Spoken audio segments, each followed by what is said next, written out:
Assalamualaikum warahmatullahi wabarakatuh. Hai guys, bagaimana kabarnya hari ini? Semoga senantiasa sehat dan tetap terlindungi ya. Oh ya, sebelumnya perkenalkan terlebih dahulu, saya Arina Maulanisa, mahasiswa Universitas Negeri Semarang yang sedang melaksanakan KKN bersama melawan COVID-19 2020. Kali ini saya akan memberikan edukasi tentang adaptasi kebiasaan baru atau yang biasa disebut dengan new normal. Pemerintah telah mengganti beberapa kata atau singkatan seperti new normal, ODP, PDP, dan lain-lain. Pergantian kata tersebut dikarenakan adanya penyalahgunaan diksi atau diksi kata yang digunakan itu mengandung arti yang kurang sesuai. Contohnya seperti kata new normal yang diganti dengan adaptasi kebiasaan baru. Hal ini dikarenakan setelah konsep new normal ini dijalankan, masyarakat banyak yang menyalahartikan konsep tersebut. Karena sebenarnya tujuan dari new normal ini adalah agar manusia atau masyarakat Indonesia dapat beraktivitas kembali, tetapi dengan syarat sesuai dengan protokol kesehatan. Nah, jadi konsep new normal ini ditujukan untuk menekan angka ekonomi masyarakat Indonesia selama adanya pandemi.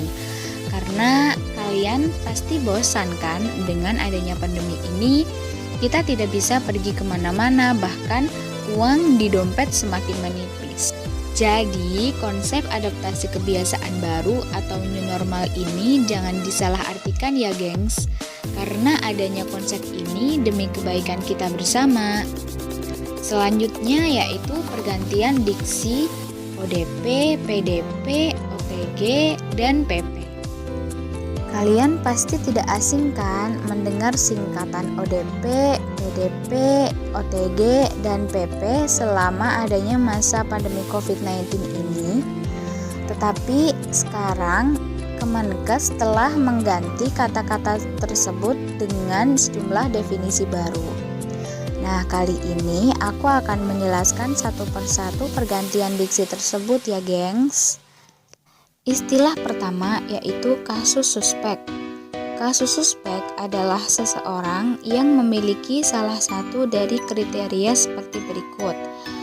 Pertama, orang dengan infeksi saluran pernapasan akut atau ISPA dan pada 14 hari terakhir sebelum timbul gejala memiliki riwayat perjalanan atau tinggal di negara wilayah Indonesia yang melaporkan transmisi lokal. Yang kedua, orang dengan salah satu gejala atau tanda ISPA dan pada 14 hari terakhir sebelum timbul gejala memiliki riwayat kontak dengan kasus konfirmasi atau probable COVID-19. Dan yang ketiga, orang dengan ISPA berat atau pneumonia berat yang membutuhkan perawatan di rumah sakit dan tidak ada penyebab lain berdasarkan gambaran klinis yang meyakinkan.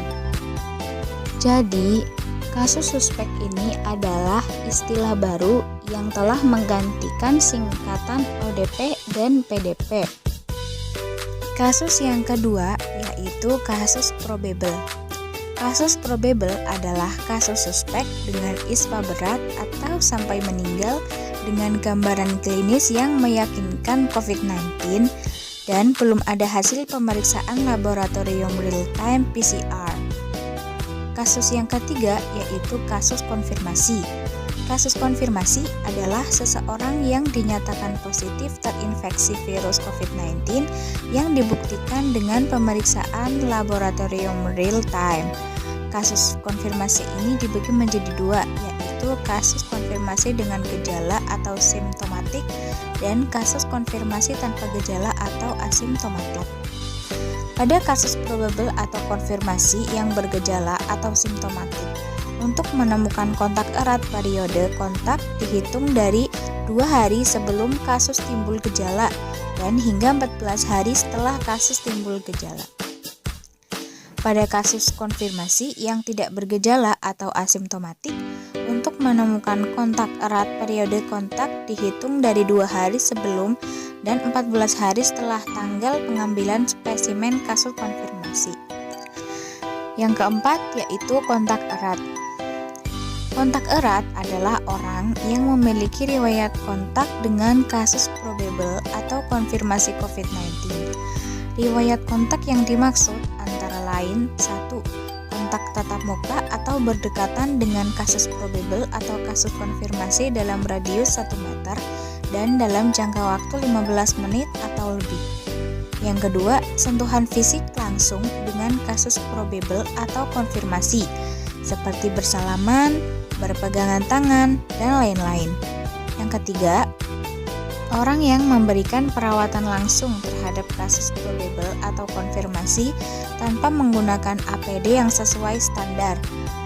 Dan yang keempat, situasi lainnya yang mengindikasikan adanya kontak berdasarkan penilaian risiko lokal yang ditetapkan oleh tim penyelidikan epidemiologi. Jadi, istilah-istilah baru ini yang mulai sekarang akan dijadikan sebagai basis data untuk pelaporan kasus COVID-19. Nah, terima kasih teman-teman yang sudah mendengarkan sampai akhir. Semoga yang saya jelaskan hari ini bermanfaat untuk kalian semua. See you guys, sampai berjumpa di lain waktu. Wassalamualaikum warahmatullahi wabarakatuh. Stay safe and healthy.